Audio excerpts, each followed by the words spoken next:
Hey guys, welcome back. We are talking about Chapter 8 today, quantities in chemical reactions,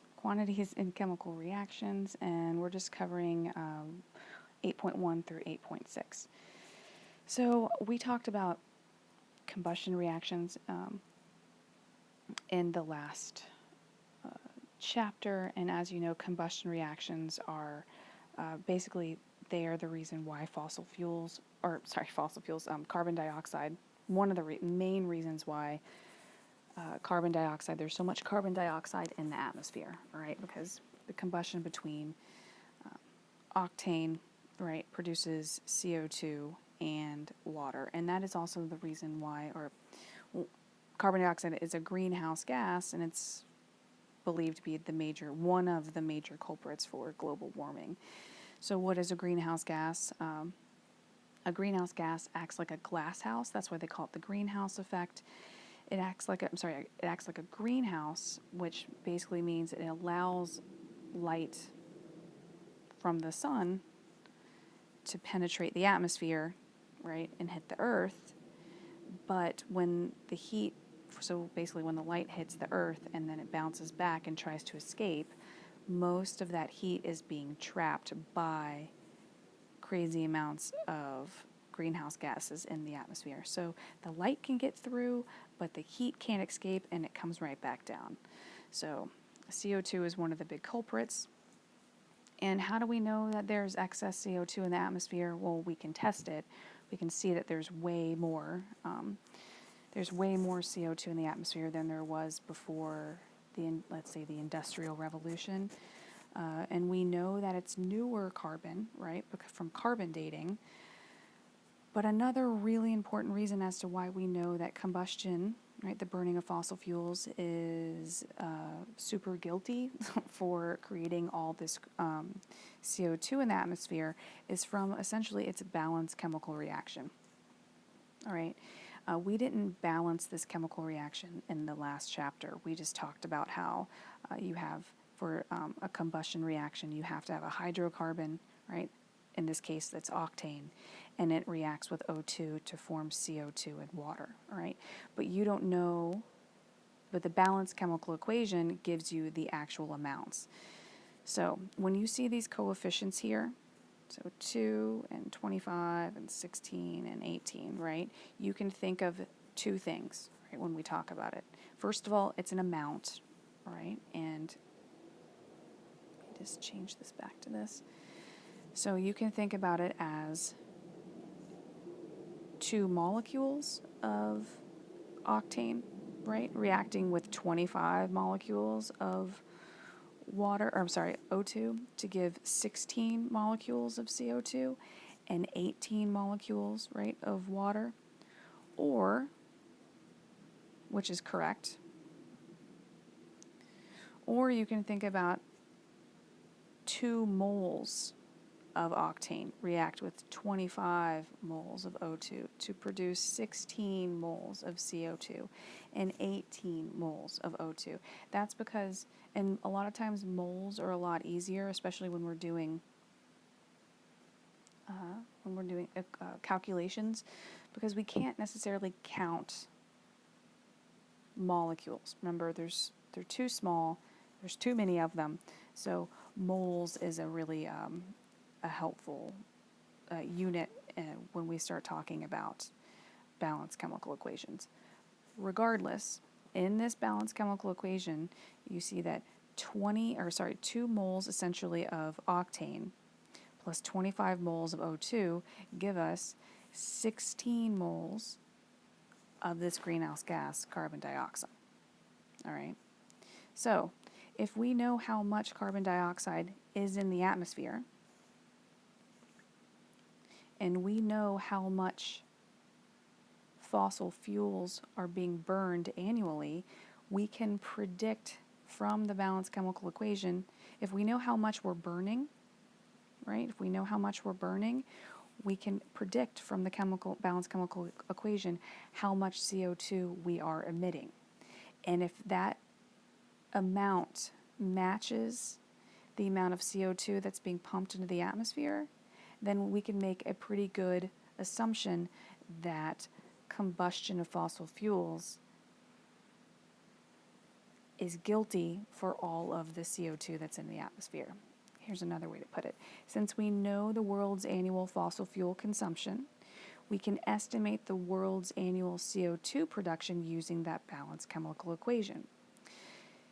It turns out calculations show that the world's annual CO2 production from fossil fuel consumption matches the measured annual atmospheric CO2 increase. This then implies that fossil fuels, implying that fossil fuels or fossil fuel combustion is indeed responsible for increased atmospheric CO2 levels. So if you have that one weird uncle that's a climate change denier and says that we don't know if it's man-made, blah, blah, blah, blah, blah. Well, we do, because this CO2 that's in the atmosphere, most of it has been, a lot of it, not most of it, it's been carbon dated, and it's been carbon dated to post-industrial revolution. And we know that how much CO2 is produced from the fossil fuels that we've burned. And those numbers essentially match. So if you want to take a screenshot of this and just keep this in your pocket and be like, hey, weird uncle that's a climate denier, just read this off to them. And then what you can also do after you're finished with this chapter, you can show him or her, I should say, weird uncle or aunt or mom or dad or grandparents. We can actually do this calculation and you can prove to them how these numbers match up. All right, but first, let's move on. Let's talk about a really important word in this chapter, stoichiometry. Okay, stoichiometry is the relationship between ingredients. All right, so the relationship essentially between, because if you think of balanced chemical equation as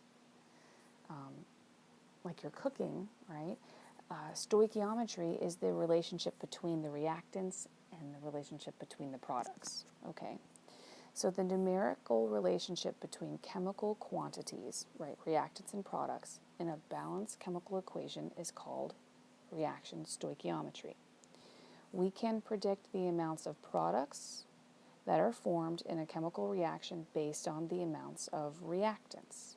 And ding, ding, ding, this should sound somewhat familiar to you from your zinc iodide experiment 5 from your lab.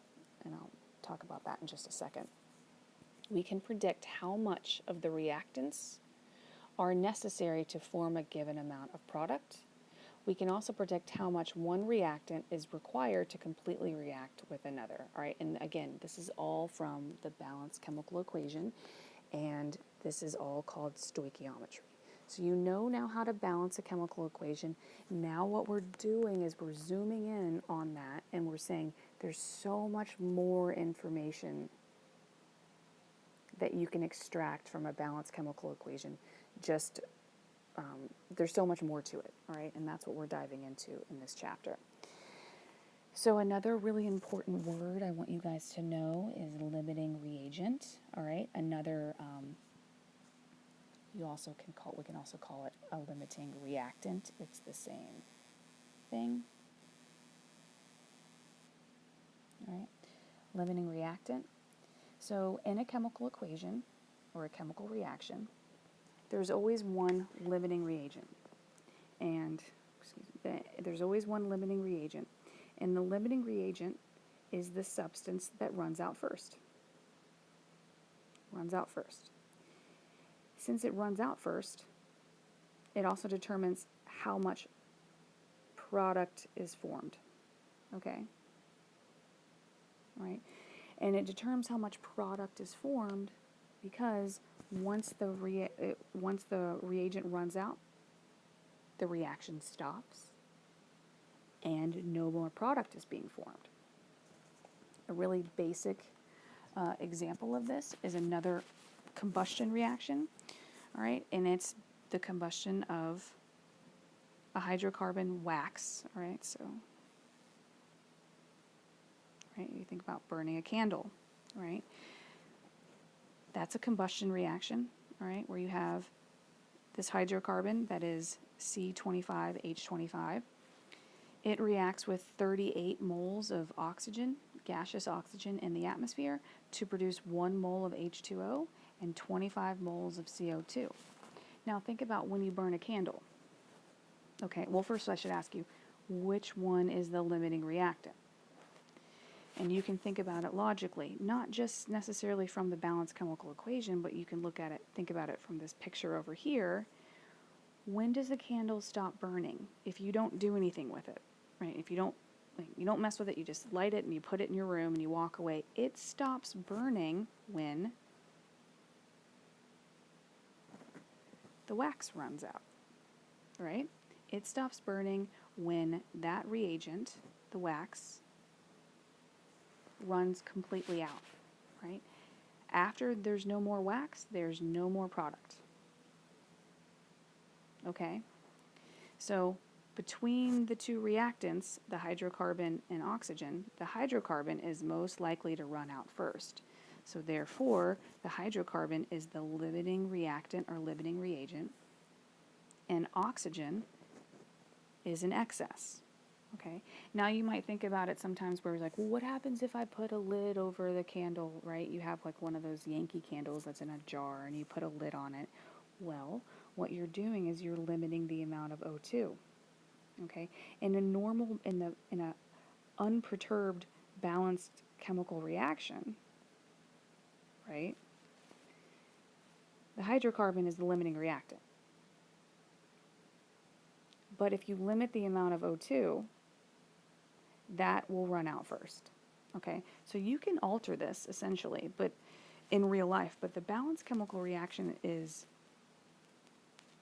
kind of like a blueprint for what happens. Okay, so just basically in this situation right here, where we don't limit any of the O2, you have excess O2. The hydrocarbon in most cases is the limiting reactant. Another example is this really super basic example of where you have, this is a balanced chemical equation, right? This is balanced. Where you have 1 mole of the blue dot and 1 mole of the purple dot, that makes 1 mole of this blue-purple oval, okay? So that's the balanced chemical reaction. But then, in real life, let's say you're trying to make this, right? You're trying to make this purple oval, okay? And you get out your toolkit or whatever, and turns out you have 4 blue dots and 3 purple dots. How many of these can you make? This is stoichiometry. According to the balanced chemical reaction, right? It's a 1-to-1. So, for every 1 blue dot, you have 1 purple dot that reacts. You have 2, right? So since you have these 3 and we get that rule, right, from the balanced chemical equation, it's a 1-to-1, and so these react to form 3 ovals, and look what we have here. We have a blue dot that is left over. It's in excess, and that's why it shows up on the product side too as excess. Okay? So since we have all of that, since we have this in excess, we can determine that in this situation down here, right, in this situation down here, the blue dots are the excess reagent, and the purple dots are the limiting reagent or reactant, okay? The limiting reactant is the reactant that runs out first, limiting the amount of product that is made. The reactant that was left over is in excess. I'm going to go back up. I'm going to do this real quick. Bear with me. I'm going to give you another example really fast, just so you remember. Remember, you guys did a reaction where you worked with zinc and you worked with iodide, right? This isn't balanced. Well, actually, I guess. Oops, sorry. I'll do it like this. There. That's a 2. And you made zinc iodide, right? And remember, you had some unreacted zinc left over, okay? So this is technically balanced, right? And you had 2 moles of zinc reacted with 1 mole of I2 to give 1 mole of zinc iodide, and then you had 1 mole of excess zinc left over. So in this situation right here, zinc was your excess reactant, and I2, iodide, was your limiting.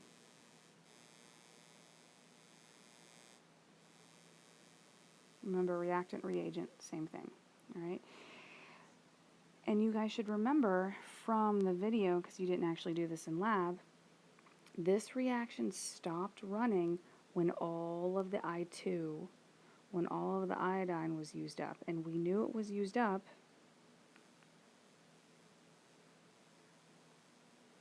or all of it was consumed, right, when the reaction went colorless.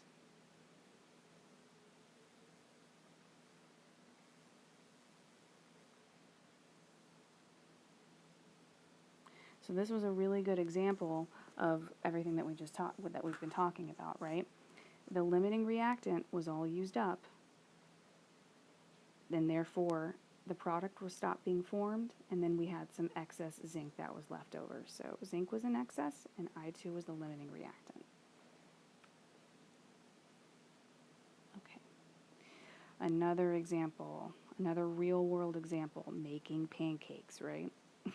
So when we make pancakes, here's the recipe. 1 cup of flour, 2 eggs, I guess apparently a teaspoon of baking powder, and that gives you 5 pancakes, all right? This recipe is a balanced chemical reaction where the coefficients can be is the amount, right? You can think of, even though it says 1 cup of flour, right?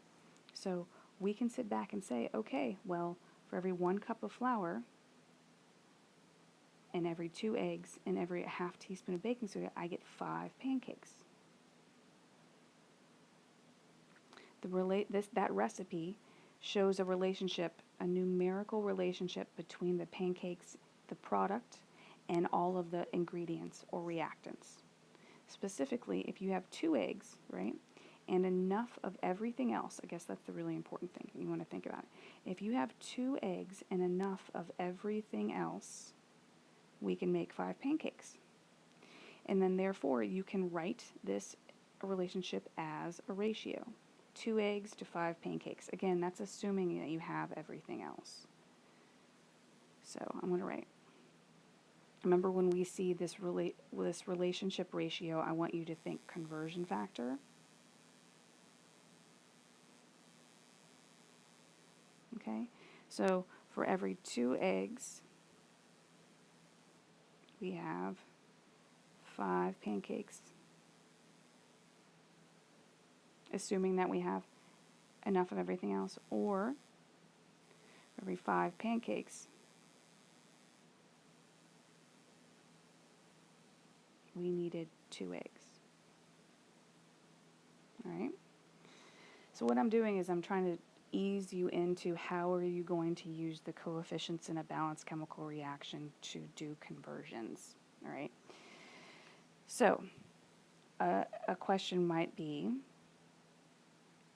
what if we have 8 eggs? Assuming that you have enough of everything else, how many pancakes can you make?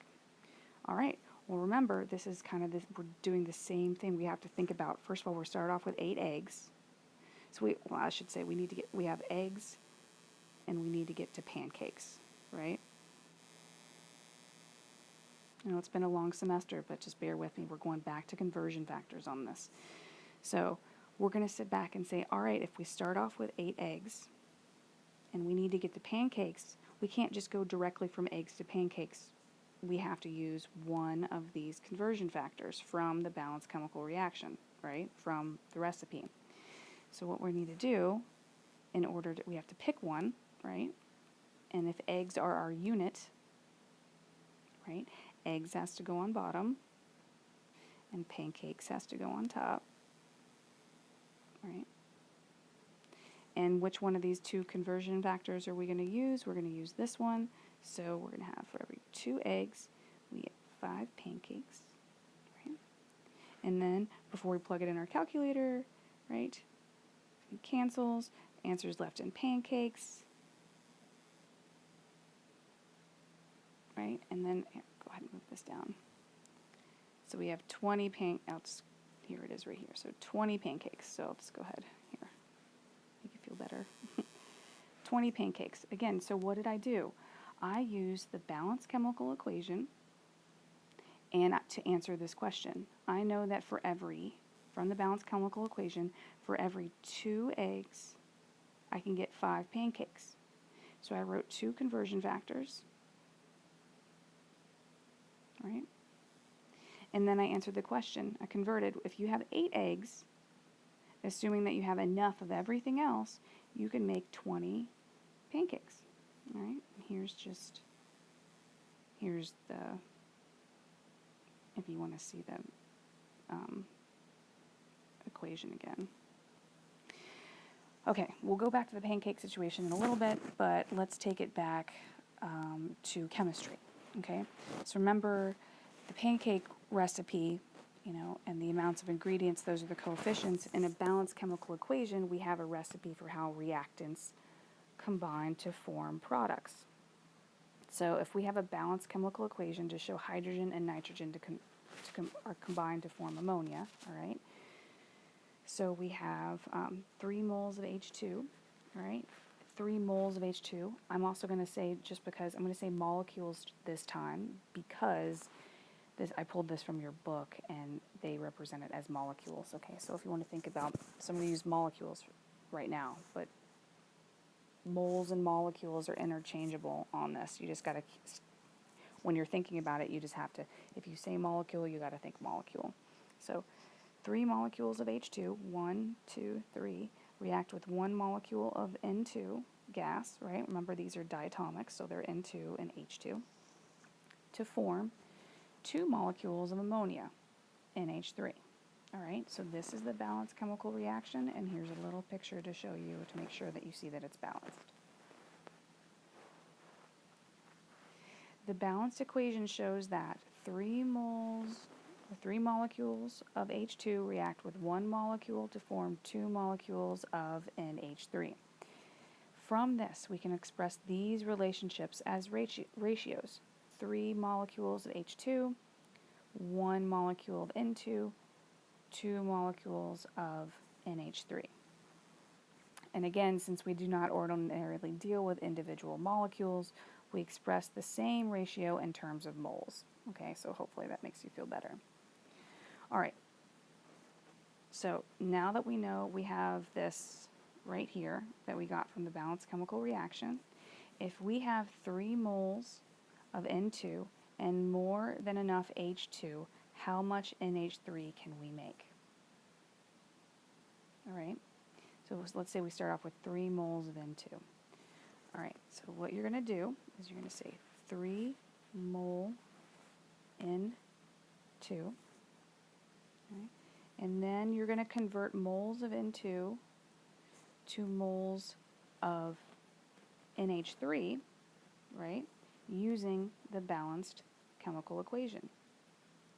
So it says up here, according to the balanced chemical equation, for every 1 mole of N2 that react, we get out 2 moles of NH3.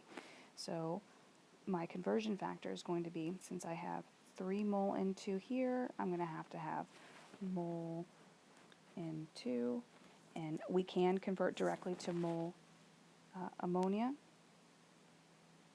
because from the balanced chemical equation, okay?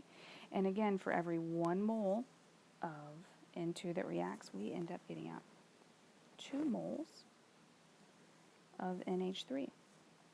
Before we plug this into our calculator, we need to make sure that mole and 2 cancel. Our answer is left in mole NH3, which was what we want. Okay, so 3 times 2, that gives us 6 moles of NH3.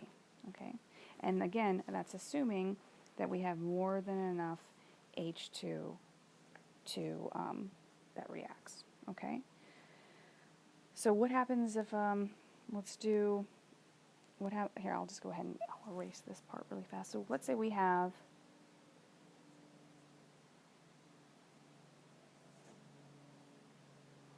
let's say that we have, for this problem, we have 6 mole H2, right?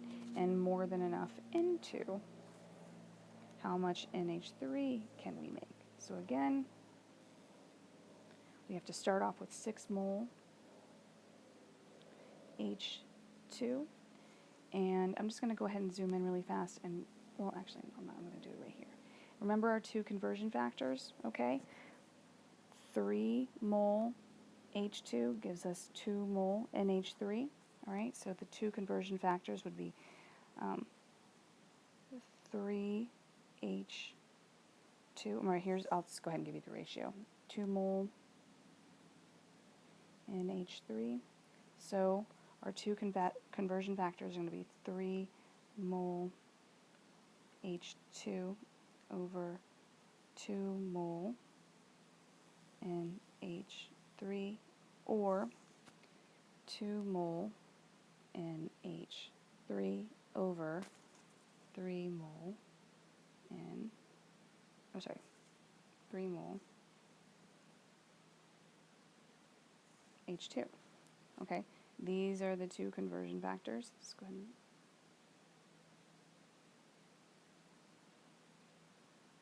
all right, so we're starting off, I asked you, we're starting off with 6 moles of H2. How much NH3 can we make?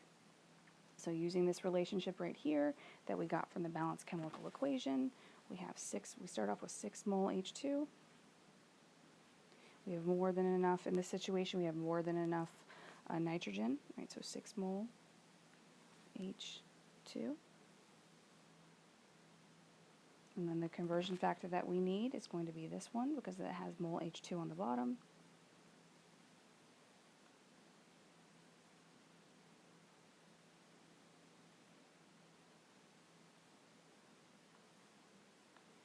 All right. Before we plug this in our calculator, we see that mole H2 cancel. Our answer is left in mole NH3, which is what we want. So mole NH3. And then we end up with, it should be 4, right? 6 times 2 over 3. Makes sense. 6.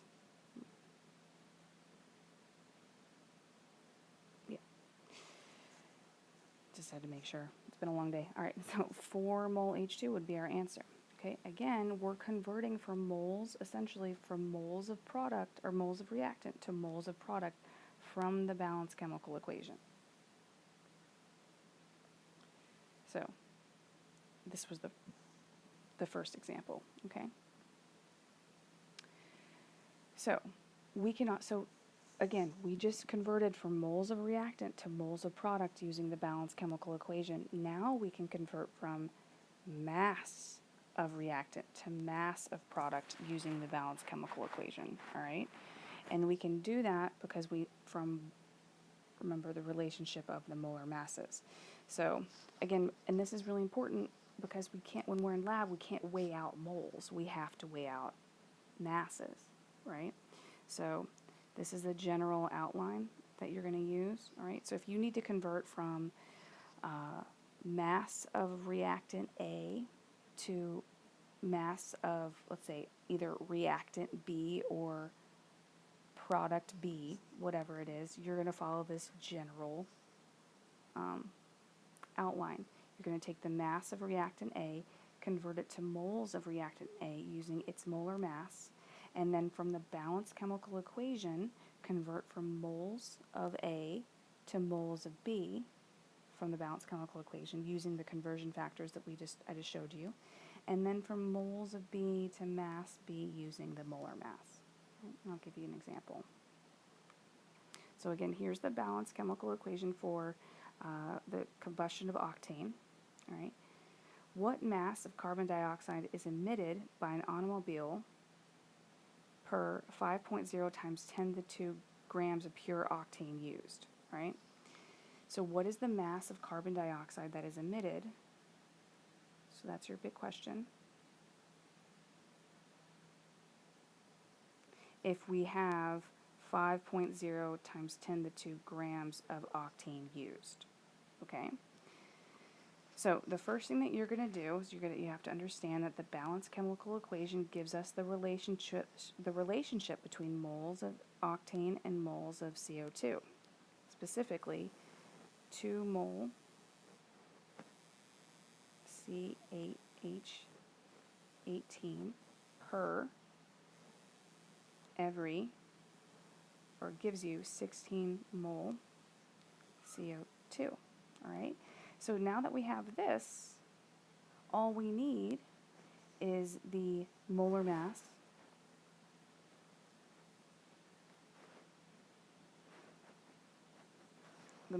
of each to convert.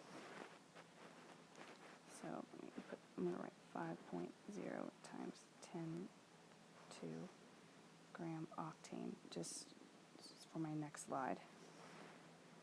Okay, so again, here's the solution map, essentially, and I'm going to write this all out so you can see it. So we're going to start off with, bigger. So how are we going to do this? We start off with 5.0 times 10 negative 2 grams octane. Okay. We need to convert it to moles octane using octane's molar mass, all right, which is 114.3 grams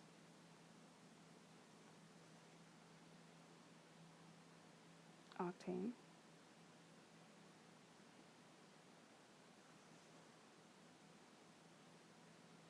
per 1 mole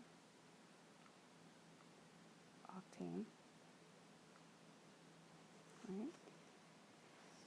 If we were to plug this in our calculator, we wouldn't be finished, but we would get out mole octane. But we don't want mole octane. We want grams of CO2. But before we get grams of CO2, we need moles of CO2. So we're going to start another conversion.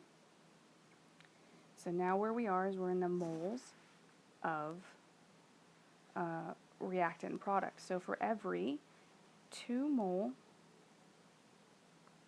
octane, this is again from the balanced chemical reaction, right? For every 2 mole octane, we get out 16 moles of CO2.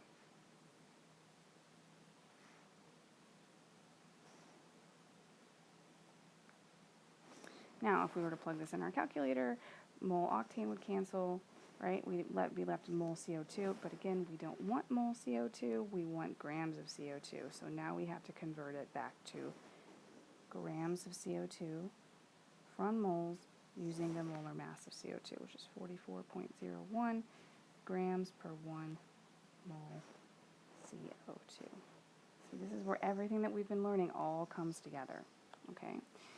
Plug it in our calculator, moles cancel, answers left in grams CO2, all right? Of course, I started this lecture and I don't have my calculator near me. Sorry that my thing just twisted. So if we plug this in, here we go. So we have, again, this is the whole thing set up again, and we end up with 1.5 times 10 to the 3rd grams of CO2 is made for every 500, essentially, grams of octane. Okay? So that's a lot of grams of CO2 that's emitted for every 500, or 5,001? No, yeah, 500 grams of octane. Okay? Let's do another example. Solid zinc. All right, so this is a situation where I'm going to have you write out a balanced chemical equation first and then do everything else after. All right, so solid zinc reacts with hydrochloric acid to produce aqueous zinc chloride and hydrogen gas. How much zinc chloride is produced from 1.5 grams of solid zinc? So the first thing you have to do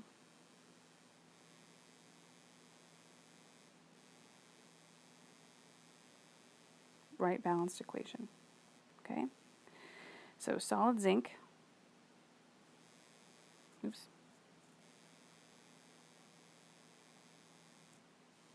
reacts with hydrochloric acid, That's HCl. I'm going to go ahead, yeah, so hydrochloric acid, and it should say, I'm sorry, it should say aqueous, but that's okay. So HCl.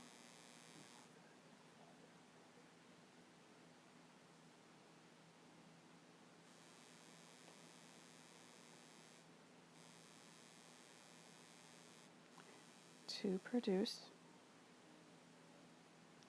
aqueous zinc chloride.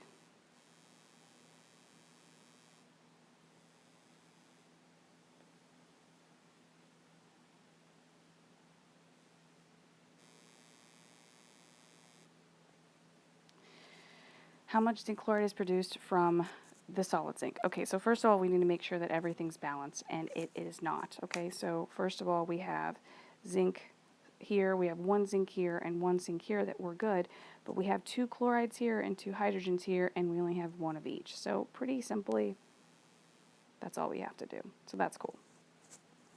All right, so now it's balanced, okay? So how much zinc chloride is produced from 1.5 grams of solid zinc? How much zinc chloride is produced from 1.5 to 8 grams of solid zinc? So you're going to take 1.52 grams, oops.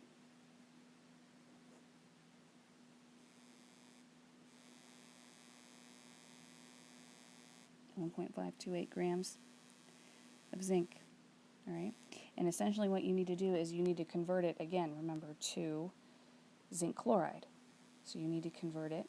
First, you need to get it in its mole form, right? So in order to, we need the molar mass of zinc, and hold on a second. Sorry.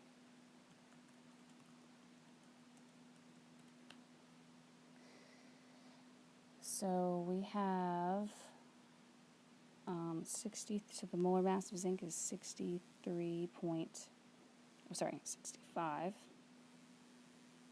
Let me zoom in. 65.38 grams per 1 mole zinc. Okay. So we could plug this in our calculator, but we would be left in moles zinc, and we don't want that. So we need to go from moles of zinc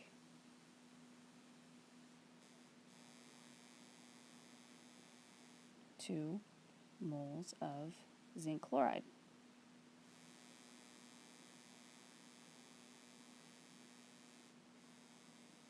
All right, and from that, from this balanced chemical reaction, we have for every,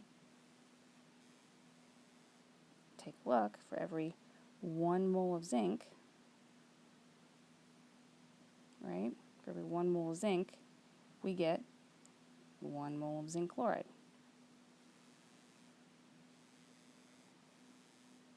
That's pretty simple. All right. Now we could plug this in our calculator, but we don't, that would just give us the moles of zinc chloride, so we need the molar mass of zinc chloride to get to moles. And the molar mass of zinc chloride, so every 1 mole,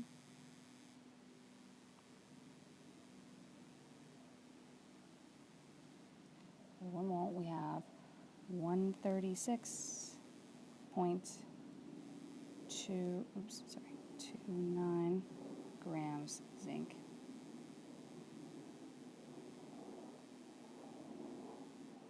All right, so now, before I plug it in my calculator, I need to make sure that all my units cancel. All right, so here, right, we have grams of zinc, and we convert from grams of zinc to moles of zinc, right, using zinc's molar mass. Okay, so grams of zinc cancel. We're left in moles zinc. Then we convert from moles of zinc to mole of zinc chloride using the balanced chemical equation. This one's pretty simple because it's a 1-to-1, all right? Then what we're going to do, so mole zinc chloride cancel out right here because we converted from moles of zinc chloride to grams of zinc chloride using the molar mass. All right, so now I'm going to plug this in my calculator really fast. This is just like in class. 1.528 over 1 over 65.38 .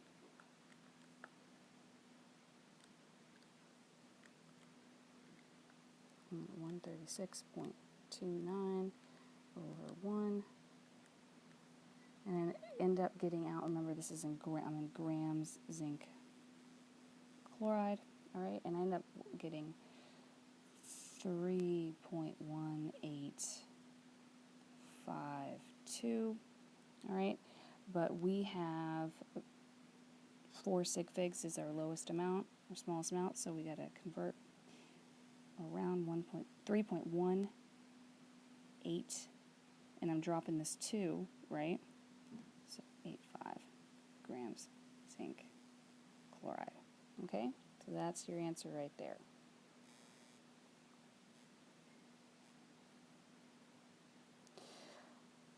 You know what I'm going to do? I'm going to stop here.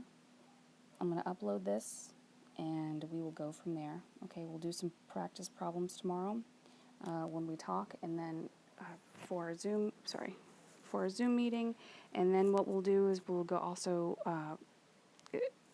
right after this, I will introduce to you theoretical yield and percent yield, but we'll start that in another lecture. Okay. All right, thanks for listening. My kid's up, so I gotta go. All right, I'll talk to you guys soon.